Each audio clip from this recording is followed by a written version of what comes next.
Hello, I'm Maria Contreras-Sweet, the leader of the U.S. Small Business Administration, or SBA. America was founded by risk-taking pioneers in search of new horizons. More than 2 centuries later, what sets our country apart in the world continues to be our willingness to take risks. I think that there's nothing more optimistic anybody can do than to start a small business. Our society doesn't stigmatize failure, we celebrate it. We support the resourceful entrepreneur who dreams big and creates jobs and commercial breakthroughs that move us forward as a nation. You all share the entrepreneurial spirit that has always been central to our nation's prosperity. President Obama calls entrepreneurship the greatest force the world has ever known for lifting people out of poverty and promoting social mobility. And we believe that if you have a good idea and are willing to work hard enough, you can turn that idea into a successful business. Every year since 1963, our president has issued a proclamation declaring National Small Business Week, recognizing the companies that create most of our new jobs. This year our theme is Dream Big, Start Small. Iconic companies like Nike, FedEx, and Apple have one thing in common. They were all supported by SBA in their infancy. So if you're a small business owner, look us up at SBA.gov and learn more about the free resources and services we have to help you grow. When opportunity presents itself, ladies and gentlemen, don't be afraid to go after it. From May 4th through 8th, I encourage consumers from all walks of life to shop small, dine small, and support the small businesses that are the lifeblood of our economy and the lifeline for millions of families who depend on their success. But what's really cool is that when a small business succeeds, their community succeeds as well. Every day, small business entrepreneurs create 21st century jobs. They drive innovation and increase America's global competitiveness. Our journey of discovery has only just begun. The SBA is here to support the risk takers of our economy. Today's SBA stands for Smart, Bold, and Accessible. The SBA is implementing smart systems to make it faster, easier, and more affordable to get a small business loan. We're coming off a record year for lending. We've made more capital available to Main Street businesses, regardless of where you come from, how old you are, and what you look like, or even where you live. Our new Link online matchmaking portal at SBA.gov can help arrange a date with a lender. We want to see you succeed, so we will be with you for the whole journey. The SBA is being bold by helping small businesses reach the 95% of consumers who live outside of our borders. We're focused on helping small businesses grow through export, corporate, and government contracts. Finally, the SBA is being accessible by embracing all Americans with a broad, inclusive vision.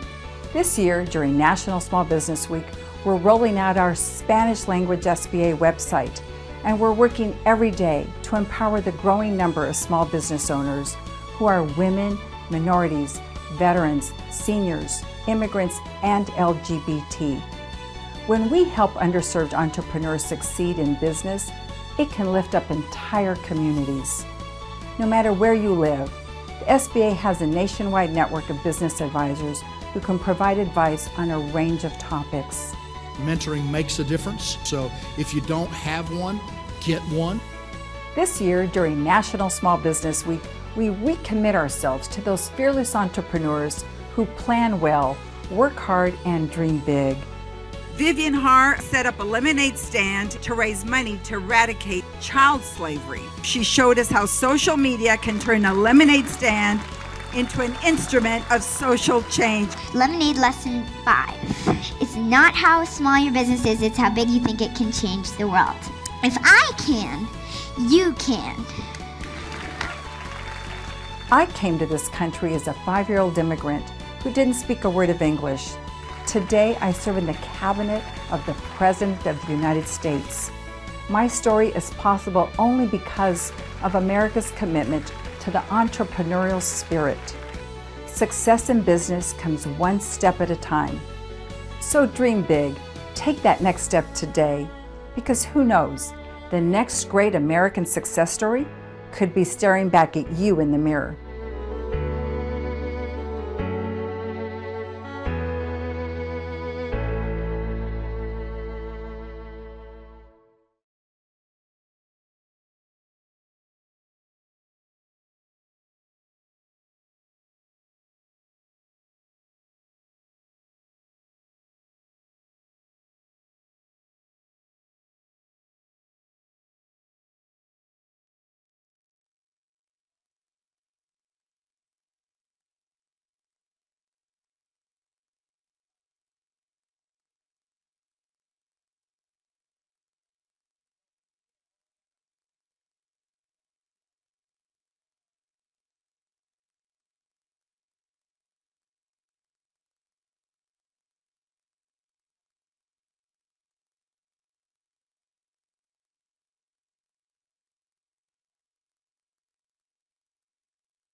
Good evening, ladies and gentlemen. Hi, I'm Nick. I'm one of the people operating sound tonight. If you could just silence your phones, that would be great. Not vibrate, silence. Thank you very much. Hello, everyone. Thank you for being here and welcome. My name is Jennifer Piepsack, and I am the CEO of Business Banking at Chase. And we are here because of our shared belief in the power of entrepreneurs, financial institutions, and the SBA to work together to create stronger businesses and a more stable and more inclusive economy. We're thrilled to participate in National Small Business Week in such a meaningful way as the rest of the country celebrates what we see and celebrate every day. We serve almost 4 million small businesses and are truly inspired by their passion, innovation, energy, and fortitude. I'm personally honored to be here with the SBA Administrator, Maria Contreras-Sweet. She, too, is an inspiration for us. This week, we are proud to partner with the SBA to share our own expertise at events across the country and to, bringing together many of our customers to learn from our leaders and, more importantly, to learn from each other. Just last night, I got back from Columbus, Ohio, that is, where we are sponsoring Startup Week with our partners Up Global. Up Global is a not-for-profit who focuses exclusively on startups and entrepreneurs and creating communities in which they can thrive. And Columbus is just one of the cities where we are sponsoring these events to provide free programming, education, and networking. Why do we do it? We want to be the bank for startups and entrepreneurs. We know when you're running a business, you need to focus on your passion, not focus on running to the bank. So we need to make banking easy and accessible. Here's a few relevant fun facts. 75% of the S&P is projected to turn over in the next dozen years. And it will be millennials, today's startups and entrepreneurs, that will lead the way. And when millennials come out of business school, they are starting their own businesses at 6 times the rate of business school graduates before 1990. We get it. We are also granting $2 million to small businesses through our annual Mission Main Street Grants program, which we opened for 2015 entries just this week. This year, 20 small businesses will each receive a $100,000 grant to help them accelerate their growth. It's an exciting program and also includes an experience with our partners here at LinkedIn. And speaking of inspiration and innovation, it's my privilege to introduce our host for the evening, Mike Muse. There are entirely too many awards and accolades to list, but just 2 that I'd like to mention. Mike was the youngest person ever selected for the 100 Black Men of America Achievement Award and the recipient of the J. Walter Thompson 2012 Innovator of Change Award. He is a former industrial engineer and the co-founder of Muse Recordings. You may have seen his work during little old events like the Super Bowl or the NBA Summer Tour. He has also partners with a few organizations you may have heard of, like McDonald's, Starbucks, Chrysler. And if you're living under a rock and you aren't familiar with any of the aforementioned brands, Mike also partnered with Sean Diddy Combs and Nelly. And now that I'm done dropping names and impressing my kids at home, I'd like to officially welcome Mike Muse. Thank you, Laura. Hugs, hugs, hugs, hugs, hugs, hugs, hugs. Thank you, Laura, for that wonderful and gracious introduction. Good evening, New York City. How are you today? Good, good, good. I love this energy. You guys look great. We're in for a treat. We're in for an exciting time. The Small Business Administration has had an incredible week this week, touring the country, looking at different cities and different days, and looking at ways that our nation can be engaged. Small business owners such as you or individuals who may be aspiring to be a small business owner. The uniqueness about today is, besides it's New York City, right? And obviously I'm here with you, right? And obviously her buttons on her coat was bad, right? Did y'all catch that? Yeah. Your button game was good, Jennifer. So yeah. So beside from all that though, we're actually here to talk about millennials, right? That's you. Yes, you may not think you look like a millennial, but I can tell that you definitely are millennials here, right? So with that being said, it's really interesting they've decided to focus on us, right? Focus on us, this new brand of entrepreneurs, this new brand of people, this new brand of thoughts, this new brand of products, this new brand of ideas, and this new brands of individuals who look like you, Reval, with like this great blonde hair and this fuchsia pink, right? But still got your pearls on, right? And this is what business looks like today. This is what the new America looks like. And so this is really the point of this conversation, do a deep dive. And who better to do a deep dive with than the administrator, the 24th administrator for the United States Small Business Administration, Miss oh my God, I almost messed up her name. Oh, I know. And I talked with her on the radio on Wednesday, right? But they made sure that's her full name and don't mess it up, Mike, right? And then of course I mess it up, right? Administrator Maria Contreras, sweet, please come out here and join me and have a wonderful conversation. So I think you're ready for have a conversation. We warmed you up on the show. So for those of you who don't know, as Jennifer didn't mention, is that I host a little bit of a show called Sway in the Morning on Shade 45 on Sirius Satellite Radio, discussing this intersection of hip hop and politics. And who better to be at the intersection than the administrator of hip hop and politics, no?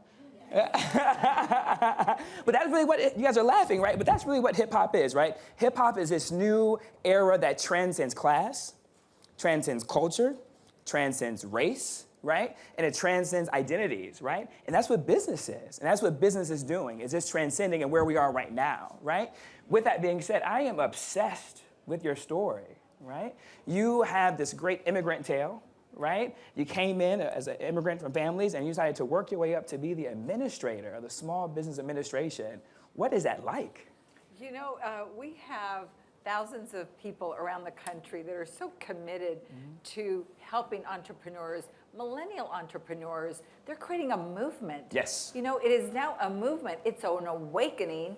And as you said, our young people now don't even think about borders. They just say we can do work anywhere, anytime, and achieve anything. And that's what's so exciting, that we're, you know, it's just exciting to be a part of this movement. Yeah, it is. And that's really, is if you, to me, represent what the American dream is, right? To move to the United States in the pursuit of happiness, right? In the pursuit of this American ideal of like that white picket fence and own your own company and having your storefront. And you, like my story of my best friend Yaniv, who comes from the kibbutz in Israel, but now is in New York City and is a millennial and owns 4 Westvilles across the city, which is insane, right? This guy from this community of a kibbutz now owns 4 major restaurants in New York City, has the white picket fence, has his 2.5 kids, has the dog, right? That's really what America is about. I got to 3 kids. I didn't do the 2.5. Yeah. But do you have the dog, though? That's the question. No, we don't have the dog. No. But I think that's just a great juxtaposition, Administrator, in terms of where we are right now with the economy, in terms of millennials now just don't want this linear trajectory of what business is, right? Millennials no longer just want to have a mom and pop shop on the flower shop or on the corner. Nothing wrong if you guys have a flower shop and your mom and pop store on the corner, right? But some of us want more, right? And so with that being said, is there any conversations around the government about this idea, right? That there is this new generation of new ideas that didn't look like it used to 10 years ago. And now people want to do fashion and they want to intersect that and put that on their website, which we're going to talk to Matano about, right? But there is no storefront, right? And so if you guys are having the conversation, then how is the government preparing to assist those individuals with that? Well, you know, traditionally SBA has been a wonderful program where we provide access to counseling, capital, and contracts. And so we encourage people to go to SBA.gov because that's really the essentials of what you need to start to grow or to repair your business. But also what entrepreneurs are saying today is, you know, that they understand that businesses now are international in nature. And so as we think about our role at SBA, it's been very conventional and traditional, and those programs have served millions of businesses across the country for years and years. But now they're saying, we don't want to walk into your federal office. You know, we don't want to walk in and go into where, you know, and go through security and do all of that. And so how do we get access to SBA and like-minded people? And so what we decided to do was just to take the walls down and go to what's happening across the country, this movement of these places called incubators or innovation hubs or growth accelerators, But whatever you name them, they're these fresh places where people just emerge. Sometimes it's a cafe, and they get together there and they share ideas and they mentor each other and they think about, well, what's your idea and how do I add to it? Yeah. To be able to finally come up and advance the technology or something. And so we said, why don't we go to them? Yeah. And so we're taking the walls down at SBA and we're going to these very fresh places so that we can be where they are as opposed to asking them to come to us. That's good, right? Because a lot of times government kind of has almost like this elitist attitude that come to me, right? Well, I'm not going to admit to that. Yeah, well, she's administrator, so she can't split on record with that one, right? But there is this notion out there of like us versus them versus us, right? And then how do we come together, right? And I think your administration and SBA deciding to have a conversation like this is exactly what you're saying. And the spirit of that is coming together, right? Where we can have an exchange of conversation, right? So we can kind of come together and create new ideas. You mentioned access. I think that's a really important part that we need to talk about just because as millennials, as we graduate from college, like we're just saddled with debt, right? Like cost of tuition right now is outrageous, right? And as a lot of millennials now, they want to start companies straight out of college, right? They may not be able to go to a traditional bank, right? And get that traditional loan because they're saddled with so much debt.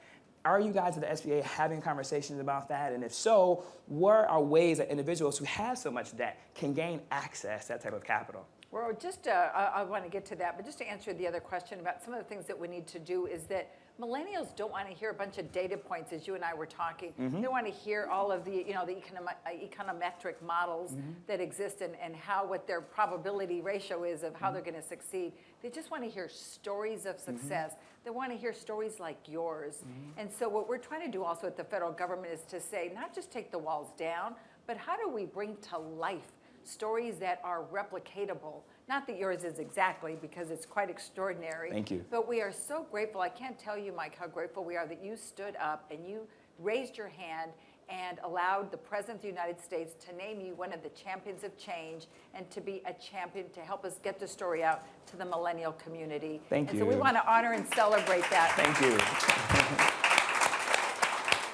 Just wanted to do that little shout out because we really do think that whoop, whoop. it really does help us attract more people. You're the pioneer now, and so hopefully you'll be able to attract more to the table. I was just recently having a similar conversation in St. Louis at a small university called Harris-Stowe, where I had a round table with a group of African-American males, and they said, somehow if we pull our resources together, now with the online systems of being able to access capital, we might get there. But they said what we don't see is stories like ours, and we want to know what the path was, what their secrets were, what their angles were, so that we can get through the system.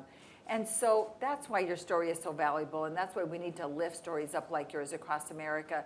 But what the president's saying is indeed that education is expensive, and so I hope that you heard that the president just announced in his recent State of the Union that he is charging Congress, asking them to work with him so that he can make community college free for Americans. This is great. That's going to be a big lift, and if we get that through, I think it can change the entire paradigm about the way millennials will be able to take theory, take known practices with their own sense of invention and imagination to create new things for us. Yeah, that's fantastic. I'm really proud of the president for making that. And you mentioned talking about my story, and equally, I want to throw it back to her and say that you have an incredible story too as well. And I would like for you to share just a snippet of how you came from a background of immigrants and then you went on to, because you're an entrepreneur yourself. I am. Right? I don't want that to get overlooked. Like she's just not this policy individual who came up through the halls of Congress, right? Or through the halls of the White House, but she came up off of the streets of local communities. She came up off of creating brands, and she came across of actually going out and getting capital and giving out capital, right? And well, I came here at the age of 5 from Guadalajara, Jalisco, Mexico. Yes. Trying to say that one. Absolutely. Trying to say that. But when I got here, I just, I knew that I was going to have a hard time speaking the language and understanding the culture. And so right away, like every other kid, I started recycling bottles and doing whatever I could to just, collect a little money. But eventually I learned the power of entrepreneurship. And so I started a business. It had a little success. And then that gave me a little proceeds to start what I call a little private equity firm. And then finally I decided to do, if I wanted to do something really special, maybe I could start a bank. Wow. And so it was really extraordinary, but it's hard to get a loan sometimes. Yeah. And certainly I didn't have all the wherewithal to finance a bank. And so it was really powerful that I was actually able to convene families who believed in the same dream that I had and came together and helped me finance this institution that's one of the first minority-owned institutions in a really long time. But my grandmother, when she heard that I was, that right before that I had been California's Secretary of Transportation, and it just reminded me when my grandmother was saying goodbye to me, she said, you know, when you go to America, if you work really hard and you bring others along, someday, although we've been a family of migrant workers, you might be able to work in an office and be a secretary. Wow. And so the good Lord heard her and allowed me to hold office and to be a cabinet secretary, which is really a fabulous thing. It was really cool. Those are the stories we want to hear about. We have time for one more question I wanted to just ask you, right? It's just a general question, right? How can a millennial get money from the SBA? What we know is that people want the small dollar loans. Those are, you know, they don't want to start when they're just thinking about their business, that they need the $5 million loans. And so what we do is we work with bank partners. We are not a lender ourselves, but through financial institutions, we put up a guarantee. What I wanted to do was to get those small dollar loans out quicker, is that we zeroed out fees on loans under $150,000. And we just put up a new technology that we want to share with you. We're really excited about. It's called LINC, L-I-N-C for capital. And what it is, it's sort of like, you know, if you're looking for a date, you go to Match.com or something like that. And what you can do is go to SBA and you answer a few simple questions. And with that, we introduce you to lenders who are interested in your business. And so we give you a date, but we get you a date with a lender. We like that. We like those type of dates. Yeah, that's this new dating thing that we should all be interested in, instead of swiping to the left or to the right with those other applications, right? Y'all know what I'm talking about. With that being said, we are finished with the administrator. Thank you so much, administrator, for coming and taking the time and giving those wonderful stories to what you talk about and learn how to get access to what you talked about. And let us know how to continue the conversation with you. I know you're big on social media. Of course, we want to continue the conversation. I know many of you have questions, and I want to make sure that we're responding to you. So I hope that you'll follow me at MCS4Biz, B-I-Z, so we can continue the conversation and we can answer your thoughts and lift up your stories, share them with the rest of the world to inspire other entrepreneurs. Yeah. Thank you, Madam Administrator. Thank you. Thank you so much. Great job. You're the story. You are the story. Love you, love you. Love you, love you, love you, love you. So at this time, we are about to go to conversation 2, right? Chris Upperman, Chris, step out just for a second. Everybody give Upperman a round of applause. He is the magic behind all the madness that you see kind of being orchestrated right now. Take a bigger bow than that. So I am now going to shift Chris to this seat right here, I'm assuming, right? And then I'm going to bring out our wonderful panelists, I'm assuming. Chris, I'm talking, am I assuming? Okay, good. You know what happens when you assume, right? Don't make me look bad out here, bro. All right, now I made the mistake of not looking at my sheet for the names, right? I'm not gonna make that mistake again, right? I wanna make sure I say the names exactly as such, right, in this case, right? And so first up, we have Miss Aliya Lekong. Come on out, Aliya Lekong. Aliya Lekong, the amazing, the dazzling. Hopefully she'll cook us something by the time that we're through with this. Next up, we have Miguel McKelvey of WeWork. Miguel, come on out here. Welcome, Miguel. Good to see you, man. Miguel's tall. Or am I short? I think I'm short, Miguel. Right? And continuing with boy-girl or girl-boy. Now let's have a girl out here. Ido from Matano. Ido Mahalam. Come on out, Ido. Fashion extraordinaire. The next, I think we need some money out here now, right? Do you guys agree we need some money out here? Mr. Naveen Thakaram, come on out here, Naveen. I have a feeling you're gonna get the most questions today. Good to have you, Naveen. Good to see you, man. And then next up, we have Mr. Matthew Burnett from Makers Row. Come over here. Oh, good question. Naveen, you sit right here. And Matthew, I think you wanna have a back support, right?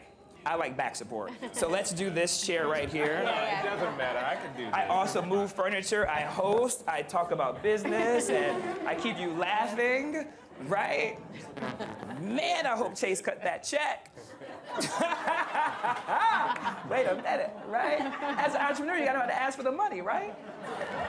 Clearly, I'm not shy, right? I hope you guys aren't shy neither. Ladies and gentlemen, give our wonderful panel a round of applause.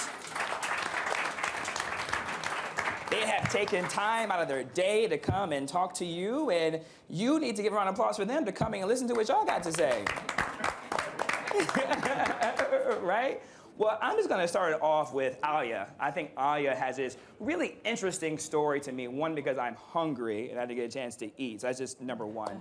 As we begin to talk about entrepreneurship and business, I couldn't think of a better person to actually have on this panel than Aliya Kong, right? Aliya Kong has an MBA from Columbia, and then she decided to just say, like my friend Sybil out there, whoop, whoop, Columbia, right? And then she decided, you know what? I wanna cook, right? I want to leave all that expensive loans or fees I had to pay for getting my Ivy League education, and I want to pick up a knife and a fork. First of all, Aliya, what does your parents say to that? Let's just start there. Well, I mean, I don't know how many people have immigrant parents, but I think shock and awe was sort of the response that they gave me. I was actually in a cooking class with my mom, who's a surgeon.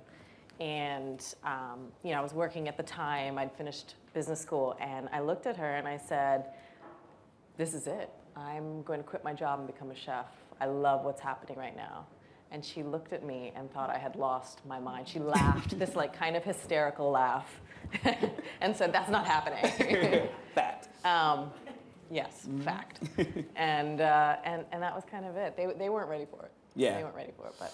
Well, as many entrepreneurs, I know I get that question too as well. It's like, how did you do it? How did you make that step? Can you just walk us through that process of how you decided internally, before you even talked to your parents, because clearly you resolved that notion on your own, how did you come to that conclusion? Because I feel like that's the challenge with a lot of entrepreneurs is, well, let me not say that. The challenge with those who want to be entrepreneurs who never become entrepreneurs is they get caught up in that process, right? So how did you overcome that process? I think for me, I kind of followed a very traditional path in terms of going to a certain school and, you know, working on Wall Street and going to a business school. And I think what happened for me was I never really wanted to do that. And I followed this path because it could pay the bills. I could live in New York City, all of those things that are very rational.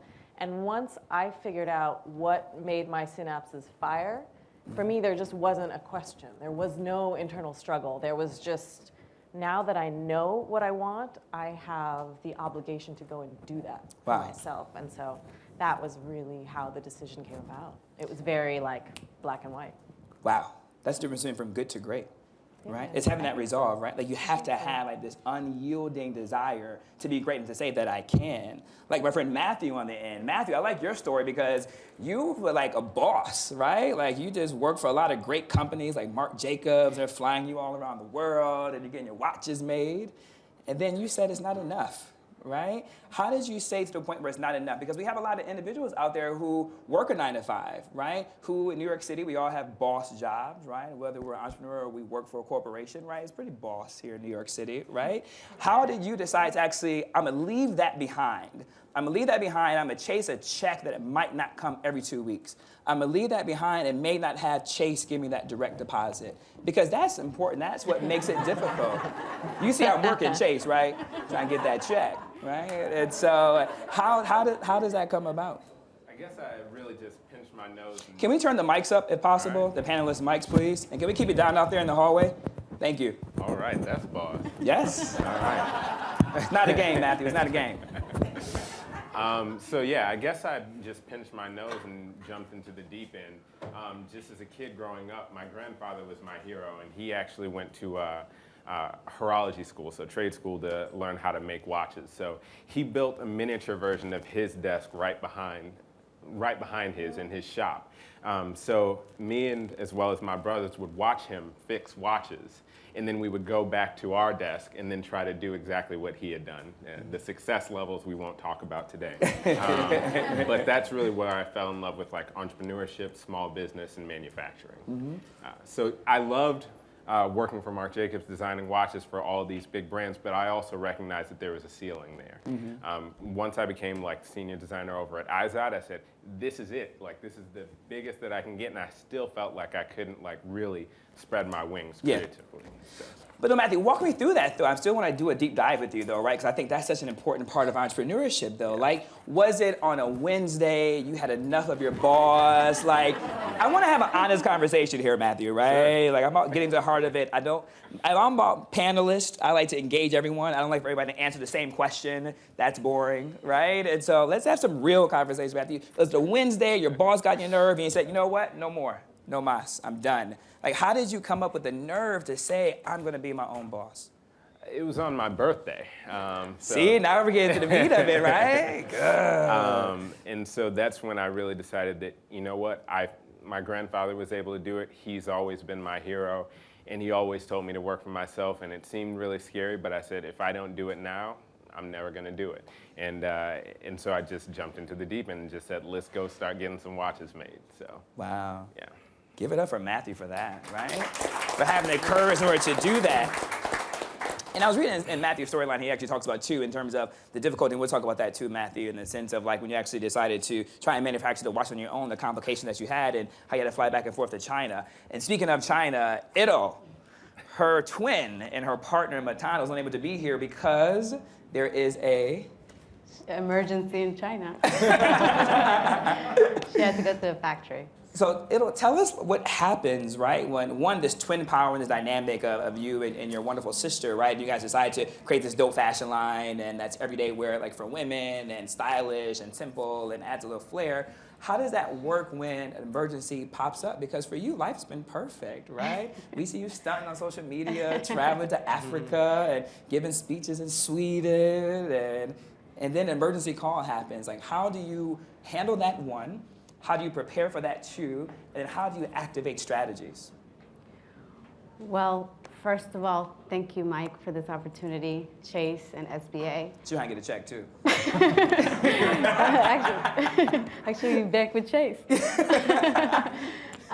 Well, it's been a blessing to have a twin sister as a partner, because things like this do happen sometimes. You know, we have to be at two places at the same time. And thankfully, you know, my sister can go to China overnight to fix the problem in the factory, and I can be here, you know, having this panel discussion. You know, for us, creating a fashion label was always a dream. You know, we didn't go out there to be an entrepreneur or create a small business or quit our job and be our own boss. Fashion was something that, you know, it was very important to us. It was a dream. We loved it from being a small child growing up in Somalia to coming to the US. So, you know, we did go take the regular steps, went to university. Actually, I went to Michigan with Mike. That's how we met. Phil, where you at? Phil? And so after graduation, moved to New York and started working, you know, with companies like Jill Stewart and Betsy Johnson and Halston. But one day we said, you know, we're not seeing the kind of things that we want to wear and we want to create and we want the millennials to wear. So we just started creating a capsule collection and just worked really hard. And we were working full time. So the dream wasn't to quit and be our own bosses. It was just to create something that other people like us, diverse, you know, in these urban metropolises can wear and respond to. And I think people responded really well, and they like the story. They want to see people like themselves creating something. So it's been a joyful ride. Well, with that being said, with that, we have the food here, and then we have, like, watches, and we have fashion, right? Like, somehow that's got to get paid for, right? Like, somehow Chase isn't always around, right? And Chase isn't always the most viable option. Some of the things we talked about earlier in the previous panel, such as credit, right? But what happens when you may not have the best credit, or you may not have access to Chase, you may not have access to certain investors, but your idea is really good, and your idea is worth being used in the marketplace, right? That's when you meet people like Naveen, right? And Miguel, I'm coming to you because we need a place to house this stuff at, though, right? But Naveen, I think you're the most important person here, right? Well, like you and Chase can cut that check, right? And so when I think about Naveen is this fantastic, like, tech investor. And nobody can tell a story like Naveen can. And I had the chance to meet Naveen at a very interesting dinner, and we sat across from each other, and he actually made the dinner enjoyable because it was a standard, boring policy dinner that waked me when this is over. In that dinner. At all, No. right? We had to be in pinstripes, and to be serious and kind of astute. But Naveen, when I think of you, I actually think about Silicon, that show on HBO, Silicon Valley. For sure. Right? And I think that's Naveen every single day. So walk us through, have you guys seen that show by any chance? Round of applause, who's seen that show, right? Naveen, talk to us about that. Is that you? Which character are you, right? I And don't take credit for any of those characters. Okay. But, you know, that show's interesting because it definitely exaggerates it for entertainment purposes. But some of those things happen to be true. Like, for example, when they did the TechCrunch Disrupt episode, when they won the startup competition and did a live demo, you know, I'd like to think that was modeled after our speech for my one company, Quickie, that we actually won TechCrunch. Wow. We also did a live demo, which you're never supposed to do because they always screw up when it's live. That's impressive. So you actually did that. We did, yeah. So I had a company called Quickie, which was a mobile app company that essentially turned all your pictures and videos. I guess my mic's off. Yeah, I think we have some issues with your mic. Test. There we go. Okay. Which took all your pictures and videos and turned it into a little movie, kind of like a video Instagram or a Vine. And we were fortunate enough to sell it to or be acquired by Yahoo about 2 years ago. So you do see these, you know, crazy explosive stories in Silicon Valley, but at the same time, 90% of startups do fail. And so the real question is, when you're an angel investor and you're investing in these startups, how do you differentiate the ones that are going to succeed from the ones that may not? Right. So how do you do that? I like asking. I think that's what they're all wondering. You got to answer. I've never done this before. That was a setup question. The couple things I do look at when I'm looking at new angel investments is I look at, one is management hunger. That's a big thing because business conditions change, markets change, but ultimately it's the management team and the founders, you guys, who will ultimately navigate that company to success. So one of my recent investments, Skykick, which is a cloud migration platform, we're moving businesses to the cloud. Won't bore you with all the details, but essentially the founders of that company founded their company pretty late by Silicon Valley standards, in their late 30s, but they'd both been at Microsoft for 8 years, both had MBAs from MIT, so they'd really bided their time, and they never had a big hit before. So they had to make this work, and really, you know, got their family money involved, you know, their dads involved and things like that to fund it, and so they had to make it work. So management hunger is a key component. The other thing is market feasibility. How big is the idea? What are the dynamics of the market? So the basic sort of MBA sort of stuff we all learn in business school. And then what's the probability that A, the management hunger, will get you to the promised land to that market? So that's, I think, a simple rubric for how to evaluate angel investments. I really hope you guys took notes on that, right? Because you guys have the chance to be actually major with him in the room right now. So with that being said, we have our fashion, our food, we have our watches, we have our money guy. I mean, we got to work from somewhere, right? We can't always work at Starbucks, right? No matter how good the caramel macchiatos are, right? Or how excited we are for the pumpkin spice latte in the fall, right? I think I'm saying too much information about myself personally, right? But Miguel, that's when you come in, right? Like, you've created this incredible model called WeWork, right? Where all like the cool kids, where they all go and hang and they meet and they work and they collaborate, right? But before that, though, tell us about the first company you had. I don't think a lot of people know about that. Was started in Brooklyn, right? Well, actually, going back to the very beginning, which I think is interesting, I graduated from school during the first .com boom, so I might be like just outside of the real millennial definition, but I studied architecture in school and didn't think about business at all until all of a sudden it was in the media and it seemed like any person anywhere could start a business and go public in like 5 minutes and become a billionaire. So that time was really enabling to people who, I mean, that time of coming out, and I think we're in somewhat of a similar time now, like, I was like, I'm a pretty smart guy, like I had good grades, like it can't be that hard. It obviously is way harder than you think, but I decided in that moment, you know, I literally started my first business within, I think, 2 weeks of graduation, and it was actually a social network for people learning English as a second language. And they didn't even have the word social network back then, it was just a community or a group.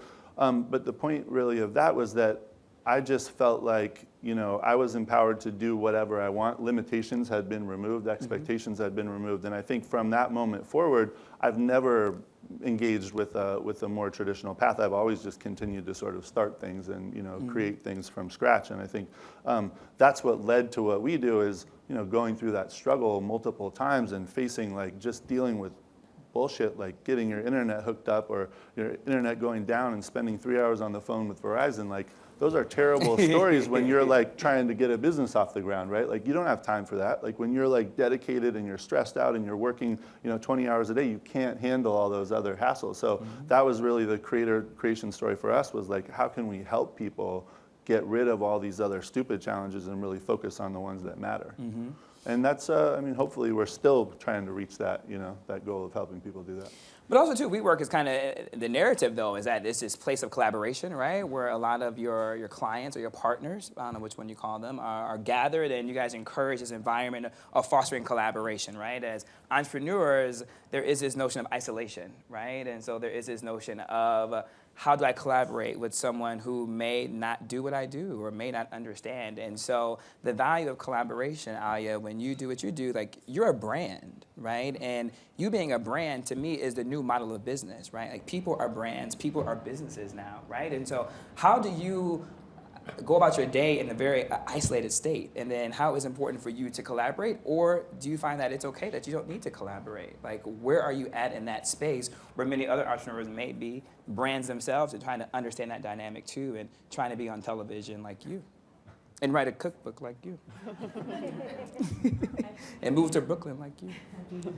I think it's interesting that you say that because the reality is... Can you guys hear it? The mic's on? No, you can't hear. Can we turn the mics up, please? Oh, yeah, hold on. Yeah. Hey, can you hear this now? Yes. Okay. I think it's interesting that you bring that up because prior to the panel, I was just reading up on millennial entrepreneurship, and I was like, oh, that's me. It's really about this idea of collaboration, authenticity, kind of building for yourself something that's part of your life.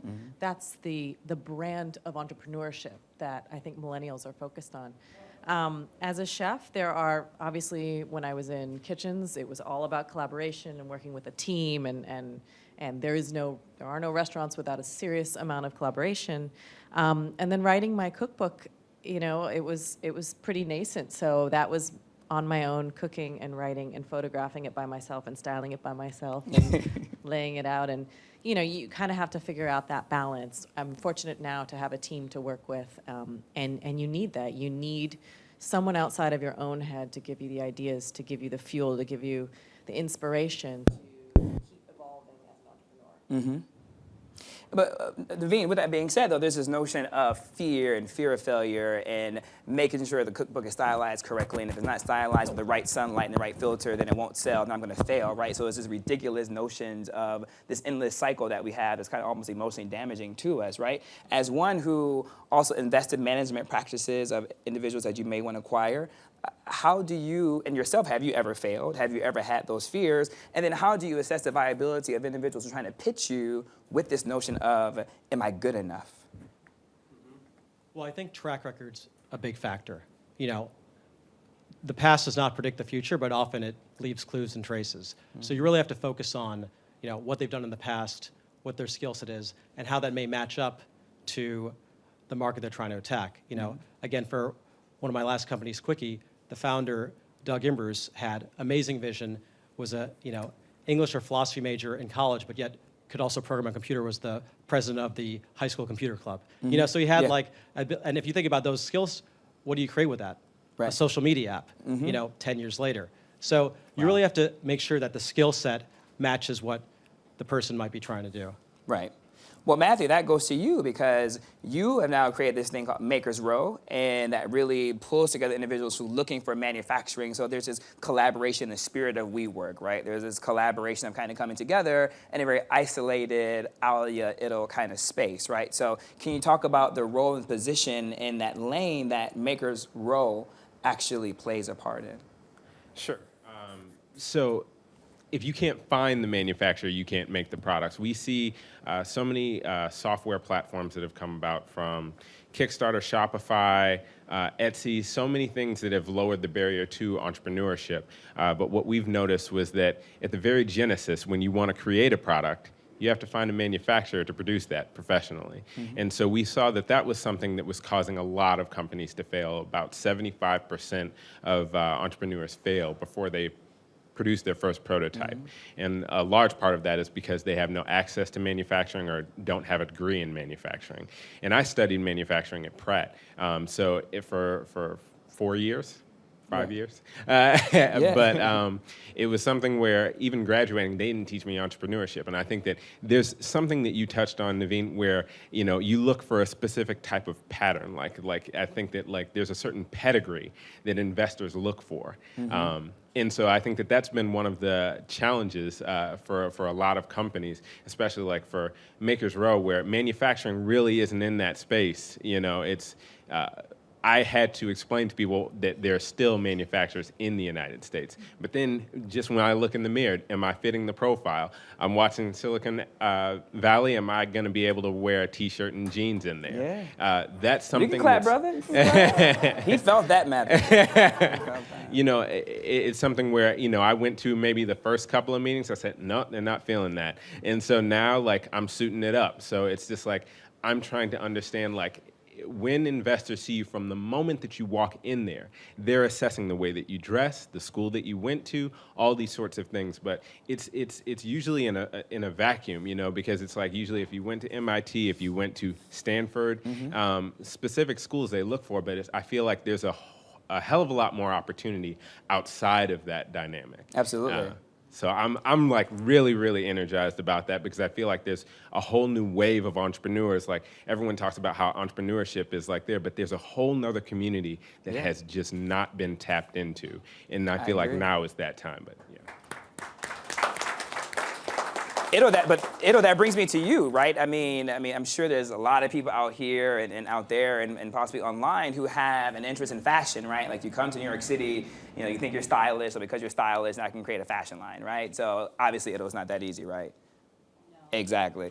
And so what Matthew was really touching on was this new ways of manufacturing and identifying that. And you guys have had this incredible success and this track record without having a brick and mortar store. And you guys have had this incredible success record without having a brick and mortar store, but you guys are officially partners of New York Fashion Week, not on the outskirts, somewhere in Queens doing the fashion show, but in the heart of New York City actually doing the fashion show. And so how did you create this new model that Matthew was talking about to be sustained over 7, 8, 9 years? How does that one do that in fashion? Well, that's a really good question. I think it's about partnership. It's about creating a community. When we first started, I wish we did have a WeWork. We didn't. We went through to our friends, who can develop a website and who can take off the photographs and what models do we know in our circle, because that's the resources that we had available to us. But now you see so many apps, so many websites. I just saw your website, Matthew, and it's a great resource. Luckily we had production background, so we had a Rolodex of manufacturers that we can call. But I do see a lot of people who are interested in designing, whether it's a T-shirt or dresses, and they come to us and they're like, where can we manufacture? And there aren't that many resources. I can point them to a website here and there, but luckily things have changed in the last 5, 6 years. And so, I would love to go to WeWork and work and create that community. But for us, it was going to our friends and realizing that we couldn't do it alone. I do it with my sister, so partnership was something that was inherent. That can be complicated too at the same time, especially knowing your sister. Very much. We love you, But so for us, it was partnership. So we went to our friends, and then, as the business grew, then we started looking for people who were in the industry, mentorship, like-minded individuals. So when we were doing our fashion weeks, like you mentioned, we would find like-minded partners who can give us hair and makeup or shoes, accessories, looked for funding, because we are in that group where we are a small business and we didn't raise enough capital when we started. So we had to continuously try to find funding, whether it was friends, savings, so partners and building that community really helped and supported us. Well, you brought Miguel into the conversation, which I actually wanted to as well. And Miguel, like, you guys have locations across the boroughs, or is this across the city? Are you guys in other boroughs too as well? I know you're across the country, but I don't know. In Brooklyn soon. Coming to Brooklyn soon, months, yeah. which is, and shout out to Brooklyn for that one, right? And Aliya here. So with that being said, you have tons of locations here on the island of Manhattan. You have locations across the country. In LA, your space is really dope. With that being said, you see so many entrepreneurs come and go. And so without being able to be too detailed, so they know you're talking about them, right? Like, why do you think some of them didn't renew their office space, right? Like, I'm sure you've seen a lot come and go and didn't quite make it. And by you guys being such a collaborative environment, I'm sure you guys talk, right? It's kind of like the new water cooler, right? You know they didn't pay their bill this month, right? So why do you think maybe that has occurred? Or could you see some things that they could have done differently? Or when are people even ready to come to WeWork? You know, I would say one of the interesting things, because you touched on a couple of things, but some of the ones that failed most spectacularly in my mind were the ones who talked the most. And I don't mean that necessarily in a bad way, but it was tricky for us because in our community, you want people who are outgoing and who connect with other people and who are, really collaborative, and that when you see them from the outside, you think, wow, that's a great member of the community. But then you realize all they do is talk. Right? They're like, on this floor and that floor and talking to that guy and that guy and that guy.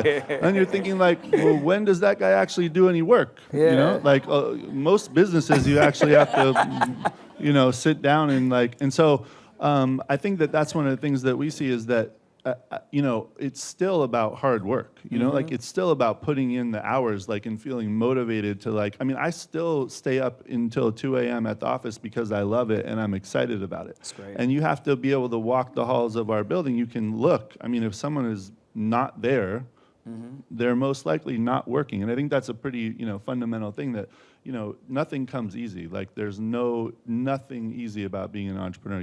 You may do it for the lifestyle because you love it, but you don't do it because it's easy. You do it because you enjoy those hours and hours and hours you're spending. So I think that's one of the things for us that we felt like, and we haven't yet really started investing in companies, but I think that's when we do, that sort of feels like our insight is that we can actually watch people and their behavior and, are they really all about it or are they just, talking about it. And trying to look good doing it. Yeah, exactly. So just so you know, audience, I'm going to come to you in like 2.5 minutes, so feel free to get your questions ready to engage the panelists.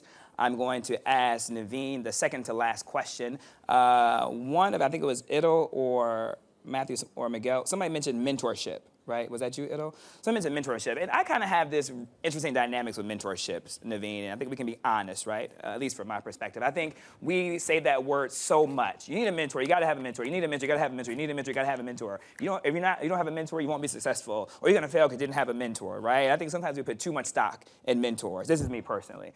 And so I wanna have a debate and see like, what are your thoughts on that? Where I come from, it's okay, I believe in the concept of a board of personal advisors, right? And I believe you can pull a little bit from you, a little bit from you, a little bit from you, a little bit from you. That's enough for me to get an idea and a broader range of context versus relying on this one individual trying to track him down once a week for coffee, which is, I think is too much for the mentor. I don't have time when people they ask me to be their mentor, I tell them no. Right? I don't have time, as Miguel said, because I'm trying to do the work, not talk about the work, to meet with you every week. Are you crazy?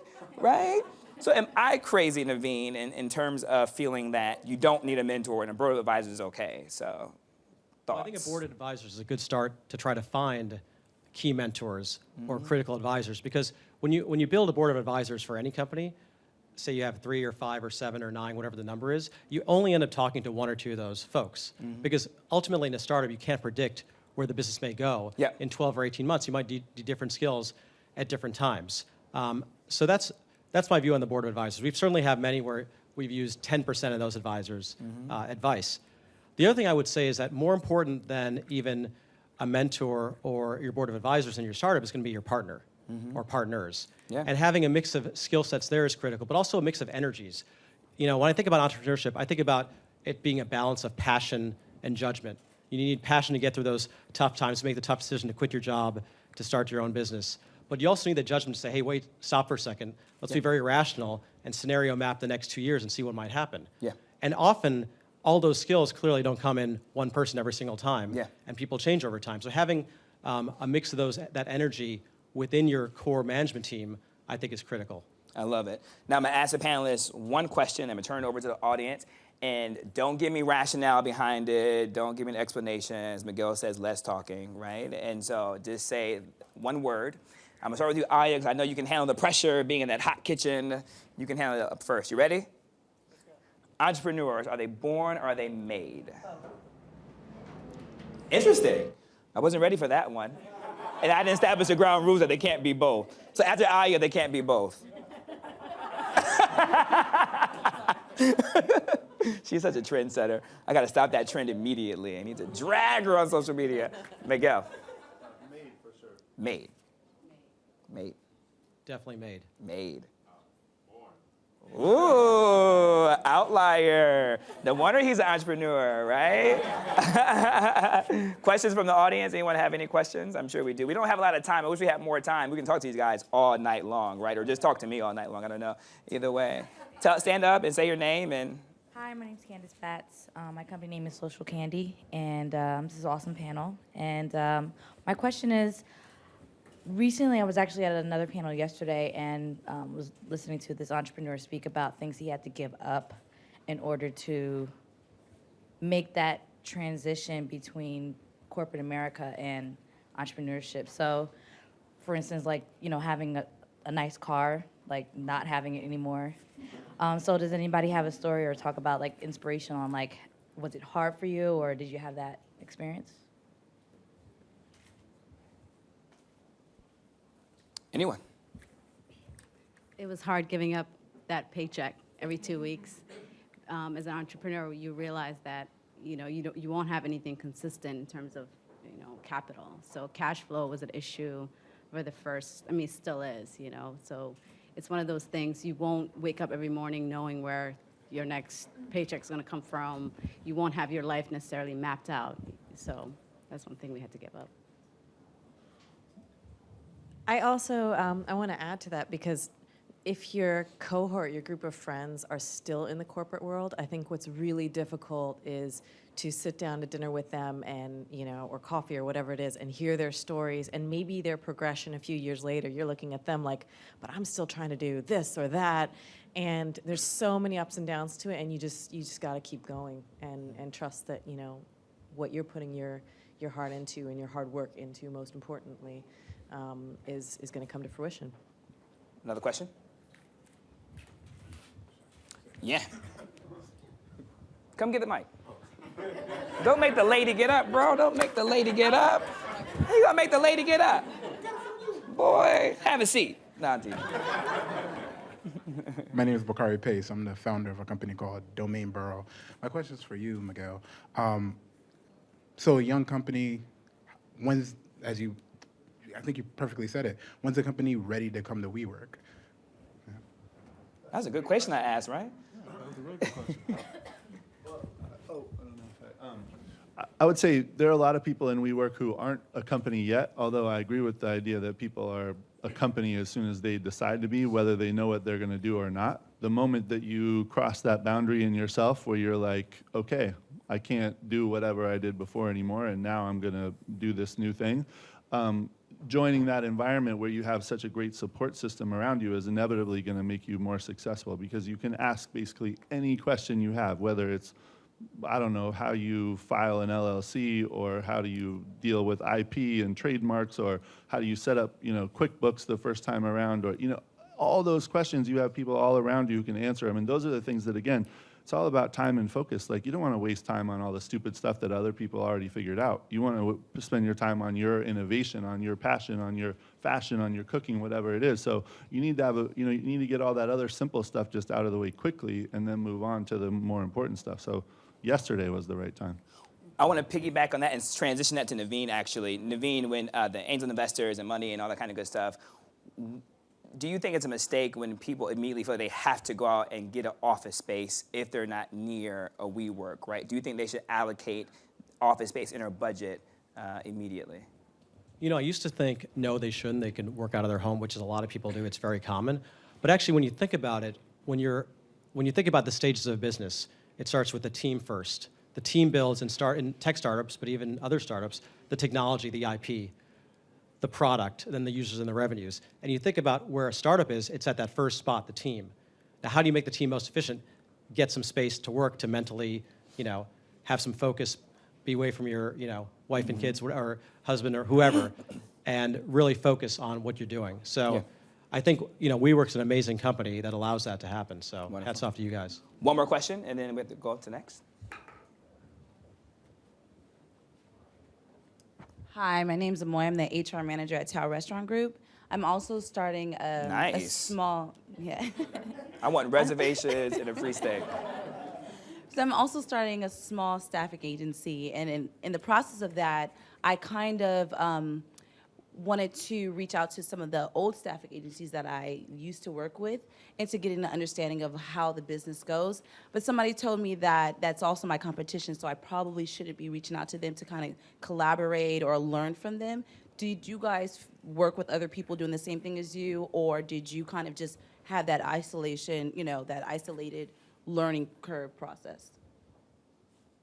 That can be anybody. So yeah, I got the blessing of like the vice president of Fossil when I went back to him and let him know that I wanted to start my own brand, and what is he going to do? It's a small brand. Eventually, he might know, maybe he might not, but he doesn't see me as competition, and he's probably not going to see me as competition because it's a multi-billion-dollar company. So I mean, I just ask. Yeah. I think I want Aliya to end with that though, because Aliya, you like myself, well, partly like myself too as well, like we are our own brands, right? And so with you, like, you're female. There's not a lot of female chefs that are out there. In particular, there's not a lot of female chefs on television doing what you're doing. On top of that, there's not a lot of female chefs on television that have a cookbook, right? So it's like, how do you handle that, right? Like, are you in competition with self? Are you in competition with others? Like, how does that work with you? I mean, that's a good question. I think, no, I don't think you should worry about if they're in competition. You should ask the questions. If they're willing to give you the answers, it's more power to you. You should always seek out as much information as possible and ask for forgiveness, not permission. Yes. For me, listen, that's it's a motto. Like I think it is really difficult for me. It was extremely male-dominated in the kitchen, 24/7, and I think it is all about just putting your head down, gathering enough information, having the spirit to know that you're forging your own way in this, and using. I think your board of advisors idea is absolutely correct. I mean, I had chefs. I didn't have a lot of women that I worked with, but I used different chefs for different inspiration and different knowledge, and sort of piece together my idea of how I wanted to grow. And it really was kind of a unique, I travel a lot to cook. I try to learn from other cultures. I'm really about bringing different perspectives into cooking that I don't see out there. And it's really about creating your own way. Wow. And, whether it's a staffing company, chef, whatever else, you'll find your own position in it. With that being said, ladies and gentlemen, give the panelists a round of applause. In particular, I want to give another round of applause for Aliya because today is her husband's birthday and she decided to spend it with us. So when you tweet her later, make sure you say happy birthday, Aaron. That's A-R-E-N. And Christopher, how are we going to get everybody's like social media handles going so that people can get to it? Like, will we find a way to do that? Is there a way we can put up a slide where they can write their handles down right now? I clearly called it audible, right? Yeah, clearly. He's not happy about that at all. So we're going to try and get the handles up. If not, Chris is the bad person who wouldn't allow it. And we'll make sure we get everyone's Twitter handles. But right now, everybody just go down the row and just say your Twitter handle or your social media handle. It's at Aliya Lee. And her name is in the program, so that's easy. Yeah, just my name, Miguel Moscali. That's in the programs, that's easy. Chris, you may be winning. Different social media. That's in the program too, so that's easy. That's my full name, Naveen Tukaram, which is in the program. And that's in the programs, that's easy. Chris, you're winning. You may not be the bad guy. At Maker Matthew. Uh-oh, I don't know. I don't know about you. You may not get any tweets later, just so you know, right? But that's it, guys. Thank you so much. We have one more panel coming. And Yeah. Mwah. I think. Yeah, thanks. Next up, right, Chris, we have the next panel. I'm going to introduce Laura Miller, and she's going to take it over from here. Laura Miller is the president of Chase Business Cards. So she is the one that you want to get to know, to get that card, to get that approval, to get that check. Laura, come on out. Yeah. Take it away. Thank you. Let me grab the mic. Okay. Thank you guys so much. I appreciate your time. Good evening. Is the Meyer Week live? Great. Good evening. Well, I have a fabulous panel up, and I think we have the best part tonight. We're going to talk about social media. So I have a few panelists. We have one on his way up. But while we're waiting for our last panelist to arrive, again, Laura Miller with Chase, honored to be here with all of you celebrating National Small Business Week. And we're going to talk a little bit about social media.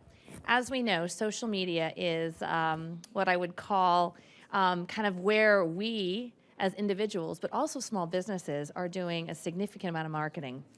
And I would like to say it's a booming business, but I think it's boomed and it keeps on going. So it's a great opportunity to hear from a few panelists today. We have Twitter, Facebook, and LinkedIn. I'll introduce you in just a few moments as we get the microphone for Brett ready. But before we get started, I will take the opportunity to remind you, whether you're watching on the live stream or you're in the room, if we're talking about social media, please feel free to post. So you can hashtag, I think it's right behind us, Dream Small Biz, at SBA Gov, or at Chase Small Biz, and my handle is at LSMNYC. Now I've got a full panel, woohoo! So let me introduce our panelists this evening. First, we have Deep Day, who is from Facebook. Second, we have John Mayhall from LinkedIn. And third, Brett Goldslager from Twitter.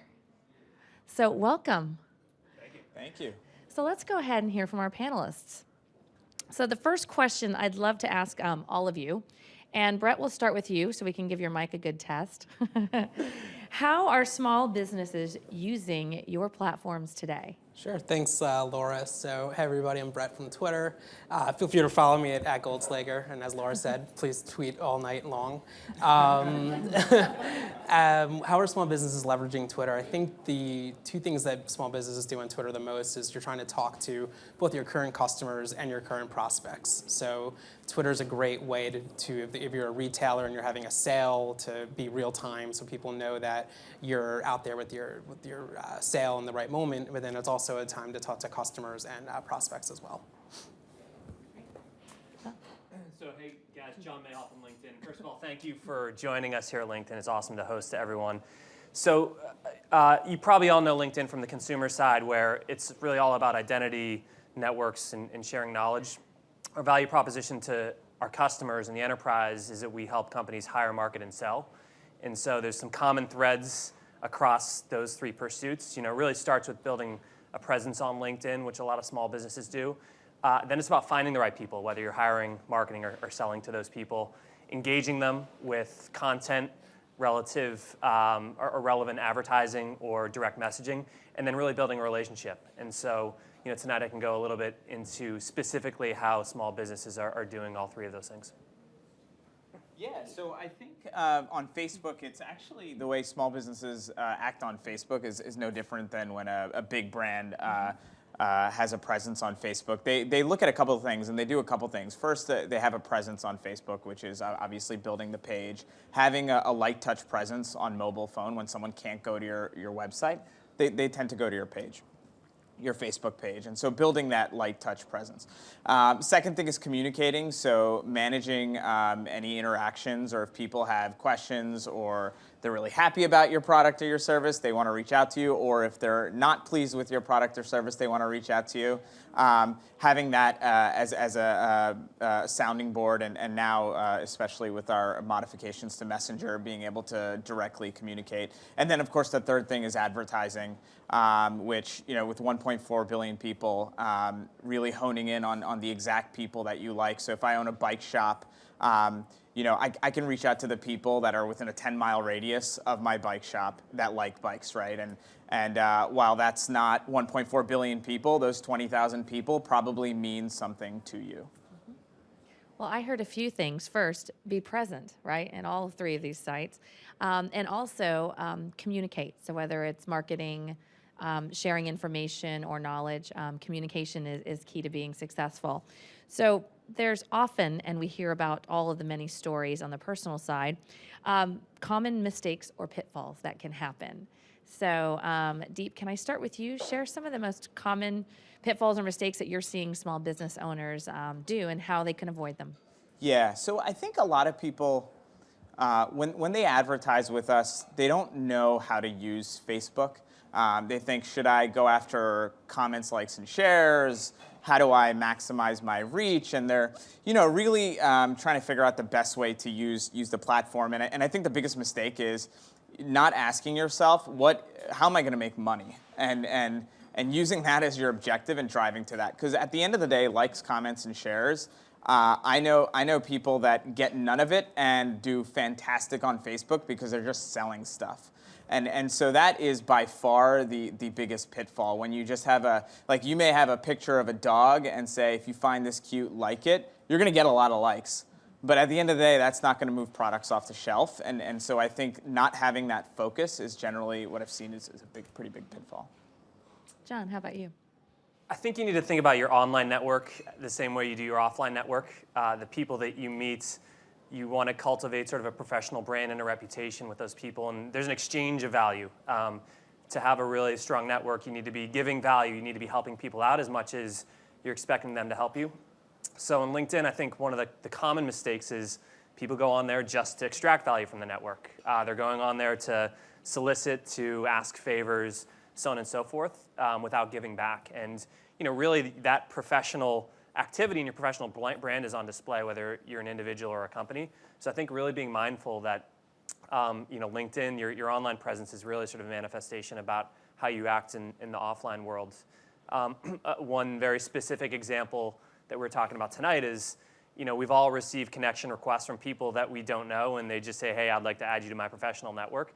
That's not doing the recipient any good. You have no idea who that is. If you're going to reach out, a couple tips. Number one is people will say in their profile how they'd like you to contact them. If you're going to connect with them directly, which isn't always the best thing, it's great to build a relationship before you connect, but be very specific about why and how you can add value. So you sort of put it on their plate whether or not they'd want to continue that relationship. Brett. A lot of the similarities on Twitter. I think Twitter it's the real-time platform. So when you look at your Twitter feed and your mobile app, everything is chronological. So I think one thing we see some brands do is they're not being timely. If I'm a restaurant and I'm tweeting about breakfast and it's already lunchtime, I've missed the boat. So you want to be timely and make sure you're speaking to customers in the right moment. One other thing we see is with the use of hashtags. And I mean, what a hashtag is on Twitter is essentially grouping conversations. So if you are talking about maybe your gas station, you're talking about like hashtag gas, that could elicit some maybe inappropriate comments and you don't want to be part of that conversation. So we see a lot of times brands using hashtags that don't necessarily give value to their brand, and like think about if you want to be part of that conversation or not when you use a hashtag. And lastly, I mean, when you have started a community and started a followership on your Twitter handle, you want to be active. So it's not just tweeting once a week, it's tweeting a couple times a day and making sure that you're giving people a reason to follow you and to engage with your content. So that's an interesting point that I want to touch on a little bit. So frequency, right? So how often should small businesses be posting? Deep, do you want to? Yeah, so, and I think you touched on this a little bit, and it's actually different on Facebook. We get asked that question a lot, what the frequency is, and I would go as far as saying there really isn't an ideal frequency. Again, it comes down to what you want to do as a business. So what we've actually found is someone that posts once or twice a week could get as good or better results than posting 3 or 4 times and splitting your advertising budget across those 3 or 4 posts. At the end of the day, if you have a really good message, I would put it all into those 1 or 2 posts that you have for that week. Let's say it's one even.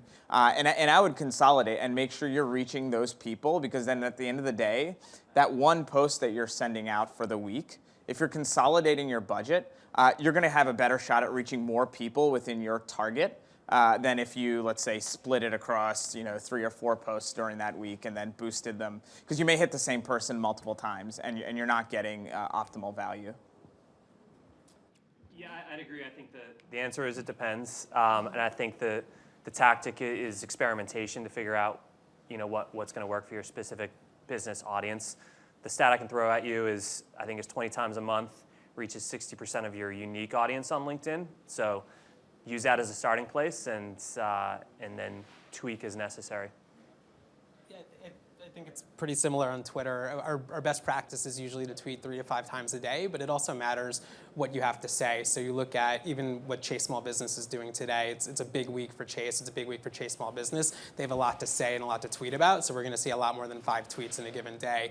In a couple weeks, if there's not as much in the news, there's not as much being promoted from Chase, we'll probably see less tweets. So if you've got something to say, if it's a big day that matters to your brand, then by all means, tweet away. So another thing that I picked up from all of you is that you want to be not only timely, but very purposeful. So the frequency depends on what you're trying to accomplish as well. So have a goal toward what you're trying to accomplish and ladder up to make sure that you're achieving that. So we talked a little bit about common pitfalls and mistakes. I'm sure you've seen some pretty cool stuff out there that small businesses have done on your platforms. So John, can I start with you? To maybe share with the audience something really cool, creative that a small business has utilized LinkedIn for? I think I got some recent examples from a guy, Raul, who started a business. Now I'm forgetting the name of it. This was my chance to help his brand. Conscious Steps. It's they make socks. It's I wouldn't say that anything is specifically unique, but I think what they're really mindful of is the mindset of the audience on LinkedIn. It's a professional audience, and the tone and the messaging you're going to use is going to be different on LinkedIn than it is on Facebook or Twitter, because context really, really matters. And so the way that you're appealing to someone on LinkedIn, assume that they're at work, assume that there's ambition in their minds, and you might want to appeal to that sort of aspirational mindset. Not a small business, but if you haven't seen the Liam Neeson Taken 3 trailer on LinkedIn, where Liam Neeson asks people to submit their profile so he can read their skills, it's absolutely hilarious and a really good example of how you can sort of bend the lines around what people are willing to consume in a professional context. Brett? It's a great question. So what are some of the most creative, coolest activations we've seen on Twitter from some small businesses? I think especially if you're a local small business, the connection between offline and online is really appealing. So what we've seen is a lot of retailers giving some type of giveaway or some type of offer where there's a call to action to come into the store. So it's, again, you're going to get better responses, of course, the stronger your call to action is. So we've seen a lot, especially in the retail place, if they have a promotion or a sale going on, like a retweet to win or reply with a certain hashtag or a certain ad mention to qualify for a contest. So the ideas of giveaways and what we call surprise and delights are always really powerful. Also, not just some of the cool activations, but with Twitter, a lot of it is about joining real-time moments. So every time I tweet something on Twitter, it's a signal, like I'm putting out that I'm going to a game tonight or I'm speaking on a panel, and that's another signal for a brand to engage with me. So it's not just about the cool creative activations, but it's about reaching people at the right moment who are tweeting about something relevant to your brand or your small business. Indeed. Yep. So I can't give the brand name, but I will tell you about the business. So there was a mother, and she was pretty concerned about the type of foods that her children were eating, and so so what she started to do was actually go to local farms and pick up food and bring it back home for her kids. And when other mothers in the neighborhood started to hear about it, they said, could you do the same? And then so she started to collect money and provide this delivery service. And so as things grew and as time went on, it became a business where people were starting to deliver from farms straight to homes, fruits and vegetables. And so the creative that she developed, and you have to think about newsfeed, and frankly, all of our platforms are a feed-based system. It's a pretty intimate place on your mobile phone. You're capturing the entire screen. And what we call it at Facebook, at least, is you need to make sure your content is thumb stopping, right? Because it's one of those places where, unlike YouTube, and those guys aren't here right now, it's not a forced view, right? Like, I'm not sitting there and I have to watch it. Like, you have to make the person stop and say, oh, I want to see this. Now, it's double-sided, right? It's great because when someone actually stops, that really resonates with that person. But when they flick through it, obviously they're missing the content. And so what she did and the kind of creative that she developed was actually very personal to the locales that she served, to the point where she was actually calling out the locations. And so if you think about your newsfeed, if I'm from, if I live in Hell's Kitchen and I'm going through my newsfeed and I see a call out to Hell's Kitchen and I see the picture of a place that I recognize, and that's in Hell's Kitchen, that's a very powerful image for me because I'm looking at pictures of my friends and family, everything that I know, and that's what I'm going to stop at. And so when I see content that's that relevant to me, I'm going to stop and I'm going to look at it. And that's what we call thumb-stopping content. And that's what she did, and she grew her business like 100% year over year over year. So I think I like that term, thumb-stopping content. there you go. Right? Especially with the mobile phones. It's awesome. So, Deep, you mentioned measurements of success. You kind of touched on that a little bit earlier. I'd like to maybe start with Brett. There's the typical likes, shares, retweets, the things that we can visually see and small businesses can actually look at really timely. What do you think are the best measures of success? And how should small businesses think about that when they're activating, to utilize your terminology? Definitely, and I think Deep touched on some of this earlier, and it applies to Twitter. I think a lot of campaigns really fall into two different categories. There's one category that's trying to drive engagements on Twitter. So when I say engagements on Twitter, I'm talking about favorites, retweets, and replies. So social interactions and trying to build my brand message, and my brand loyalty. And there's other campaigns that are more trying to drive to my website, whether it's for somebody to sign up for, register for an event, buy a pair of shoes, or to learn more information about my company. So it's making sure that your creative speaks to what your ultimate goal is. If you want people to click on an image, then tell them to click or tell them to favorite on your image. If you want people to click off-site and there's a link, like make sure that that link is highlighted to go to your website so they can go convert or they can go explore more on this site. So the measurements of success really depend on your goals. If your goal is to drive site traffic, we recommend going one way. If it's to drive engagements, then we would recommend using other tools. So John, is it all about connections? Yeah, I mean, I think that I would ditto, it depends, and, you want to, as a small business, really as quick as possible, find things like your customer acquisition costs and back into that on the different platforms. Where I think I'll throw a different idea at you is the idea of quality of conversation. So, if you have a LinkedIn group or you're engaging with your audience, the quality of conversation, or you're publishing a post, the quality of the comments, the quality of the conversations, the questions asked, the responses, the people that you're bringing together as a community can really allow you to be seen as a thought leader, to help put your brand next to an innovative idea and position your product, your sales team as the people that have a perspective, have a voice, and maybe a complicated market.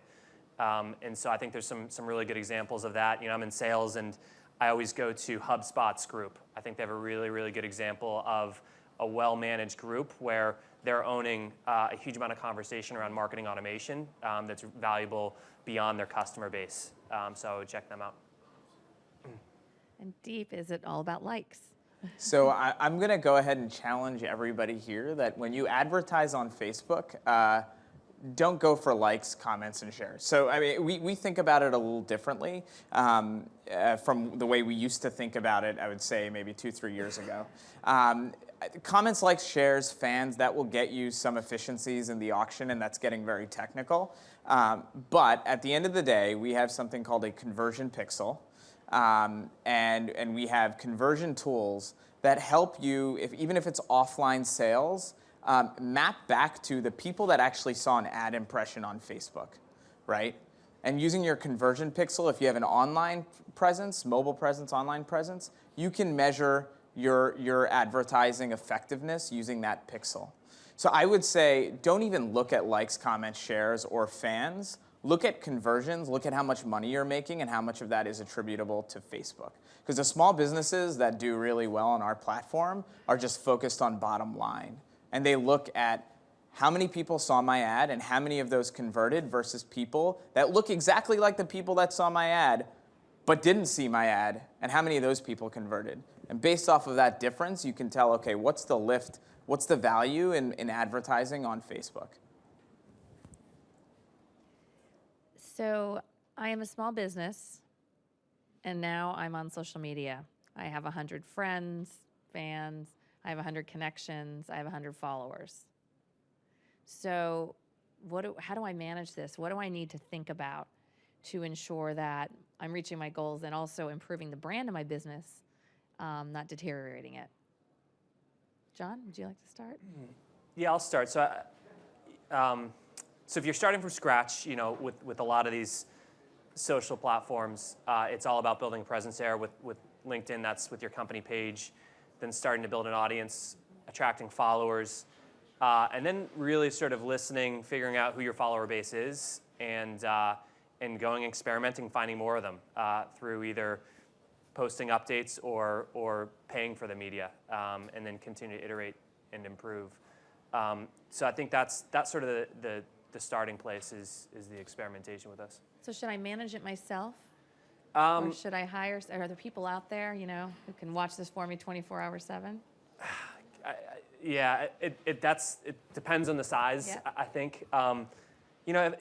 If I were to leave LinkedIn tomorrow and go start my own business, a lot of the millennials especially expect self-service from a lot of these sites. So I think all of our platforms are going to give you the tools to familiarize yourself with how to reach your audience, so on and so forth. So I would do it myself to begin with. I would become an expert. I would get really, really close to my audience. I would join the conversation with them. I would really listen as a first step to sort of intimately understanding what my capabilities are. It's too valuable to trust a platform this powerful, an audience that big, to someone that you don't know, and I think could be a waste of money at the very beginning. Deep, how about you? Yeah, so I would totally agree. We have an API, and there's third parties that can actually help you execute those ads. But as a business starting out, you want to do that yourself. You want to learn about the people, how they interact, what works, what doesn't work. Even things like I've heard of people that go through what we call an audience insights tool, where you can actually look at audiences that have converted on your product, find out more about what those people are like using our Facebook data. I think it's something like 1.5 billion pieces of data on all of our people, to actually find deeper insights to help you improve not only your marketing, but in some cases servicing and your product. And so that is incredibly powerful, and starting out, you definitely want to be able to experience all of that.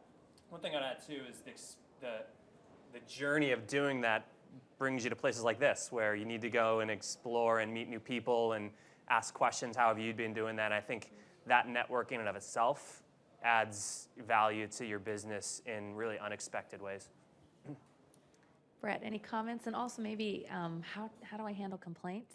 Oh, yes, that is definitely something we get asked about a lot. Twitter offers a really unique ability to actually turn a negative into a positive, and the examples I always like to think of is the travel brand. So if I'm stuck on a runway, and I mean nobody likes to be stuck on a runway and the plane isn't taking off, I can tweet to JetBlue or Delta, whoever it is, and tell them I'm not happy, and Delta or JetBlue actually has the chance to make my day. They have a chance to turn negative into a positive, whether it's just giving me more up-to-date information than the pilot is, or giving me a free drink voucher, or maybe a discount off my next flight. They're also then getting the chance for me to favorite or retweet that tweet from Delta or JetBlue to all my followers. So they're getting a lot of what we would call earned media in that instance. And to answer your original question, I think when a brand or when a small business first joins on Twitter, it's important to follow other brands like yours. You'll learn a lot by watching what they do on Twitter. If you're a local business, following influencers in that community so you can see what they're up to and try to get them to follow you or retweet your content. And then also just managing a content calendar. So knowing what you want to say Monday, Tuesday, Wednesday, and through the rest of the week and the rest of the month is really important. Great. So I'd like to open it up to the audience to see if anybody in the room here has any questions. Yes.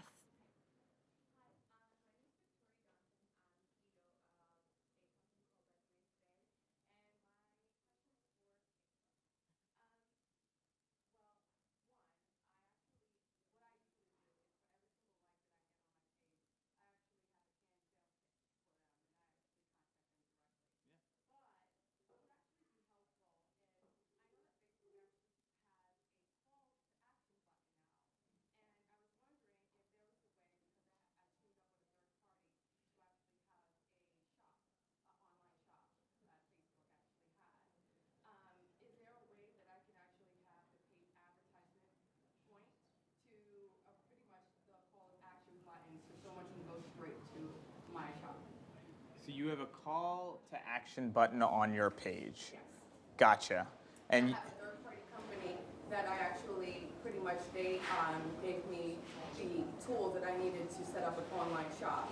That Gotcha. Pretty much they can click on it and they'll be able to buy my services. you'll go on a separate website and gotcha. Yeah, so you can definitely do that through Newsfeed. Yeah. So you can drive people through Newsfeed directly to your online shop. That's your Yes, yeah, absolutely. It's called the link ad. It's fantastic. You can have a call to action on the link ad in your newsfeed. It'll drive you straight there. Yeah. And that's completely trackable, right? Yes, that's completely trackable. Yeah. Thank you. Yep. Any other questions in the audience? Yes.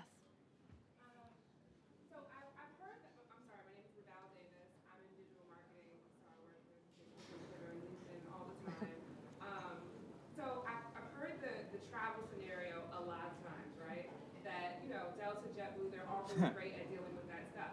But what about the rest of the companies who make like these huge faux pas, like where they post some picture that doesn't resonate with their audience, and people are up in arms, or like people do this sort of stuff all the time, and they wind up firing the person who's over digital marketing, who is me. I didn't fire, but like how do you turn that into from a negative to a positive? Is my question, I guess, for all of you. No, yeah, there's definitely been some major faux pas on the AI platform. I think there's two things. You need to know when you've made a mistake and to either try to kind of spin it in your benefit or when to just be quiet. Like sometimes it's out there, it was not the way we wanted the message to be conveyed, and we just need to completely like kind of turn the lights off and not make it worse than it originally seemed. There's also yeah, it's definitely a tricky one, but that's where social listening certainly comes in. And if brands do make mistakes, like we get asked all the time about what Oreo did in the Super Bowl about 2 years ago, and like brands on the opposite of making a mistake is Oreo hit a home run. It was like the social media tweet of the year, and everyone wants to know how to do the next Oreo tweet.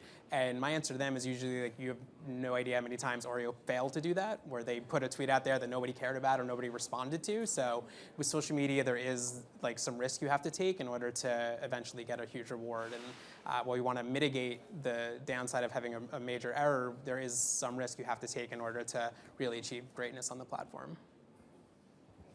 Any other comments on? Yeah, I think maybe just an example from yesterday, which I loved. Reddit posted their values to the world. So go to another social player. You can probably find it on their blog. And I think that's a really good way to get ahead of that, because companies need to be more transparent now with social media. And I think your customers care what you care about as a company. And so if you can, early on in your sort of life as a company, establish what you care about, codify what your values are, then when something like that comes up, you can fall back on what should we do, how should our values guide that, and be really transparent in how you address a situation like that based on what you stand for as a company. So read Reddit, and maybe what would they do if that type of situation came up. The only thing I'll say is in I said incompetence is everywhere. So people, I mean, even I was on the John Oliver show on Sunday about how Budweiser put out on their bottles, it was something like, drink this to get no away from your vocabulary, right? Like really offensive to like anybody that thinks about date rape or, right? So like people screw up on all mediums and it's just like one of those really unfortunate things. Yeah. Great. Well, our time is almost up, so I do want to close with one quick question for all three of you, and that is, where do you see social media evolving? Want to start, Brett? First, I guess. So where's social media evolving? I think social will have even less boundaries than it does now. One thing that Twitter really hasn't done a great job of is, up until a few weeks ago, if I went to twitter.com and wasn't a user, all I saw was, can you please sign up for Twitter? And that's not a great user experience. I can't engage with any tweets unless I'm actually a member of Twitter. A couple weeks ago, we rolled out our logged out experience, and now if I'm not a Twitter user, I can go to twitter.com and see a curated feed of different categories that I can interact with. So it's making Twitter more accessible to people that aren't just logged in, and I'm sure there's similarities with all the social platforms out there, is to being able to engage with this great content even if you're not a member. I think two other areas where social is going to evolve is having even more one-to-one communication as opposed to one-to-many. And lastly is just being more real time. I mean, you look at new platforms like Meerkat and Periscope, and being even to watch video in real time and being able to interact more real time with people is going to continue to evolve. John. I think for one thing I'm really excited about with LinkedIn is the lynda.com sort of pre-acquisition, where we're bringing the idea of being able to build skills into the social space. So that's one thing where I think we'll continue to see growth there. I think touching back on the Reddit example, I think my advice to a small business is know that your companies care what you're all about as a business. Are you sustainable? What do you do to give back to the community? So the same reason that people came to work for you in the past is now the reason that companies are buying from you. And so I think embrace social as a way to be transparent in who you are as a company, who you are as an individual, what you care about. And I think we'll continue to see that really paying off for individuals, for companies, and for big enterprises. So yeah, how's social evolving? I think you're going to see it touch more experiences. So for instance, I shouldn't have to, and this is the example we always give, one day you should be able to walk into a bar and the bartender has your favorite drink and you're listening to your favorite song and your friend's there talking to you, right? I mean, that is obviously slightly dystopian in some ways, but I mean, the idea is to be able to customize your experiences. You've crafted an identity, and so you should be able to use that identity across devices, across platforms, and across mediums. And I think you're going to start to see that happen more and more as time goes on. Great. Well, thanks to LinkedIn for allowing us to have this panel today here in this fabulous location.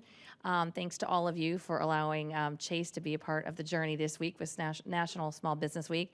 And let's give a round of applause to these fabulous panelists. Thank you, Deep, John, and Brett. Give it up for Laura Miller really quickly. Laura, great job. God bless. Good night. This is great. Thank you, Chase. Thank you, SBA. Thank you, Chris. Tweet me. I am Mike Muse. I'll holla. See you out there. Let's network. Let's eat a lot of food. Okay. We're good to go.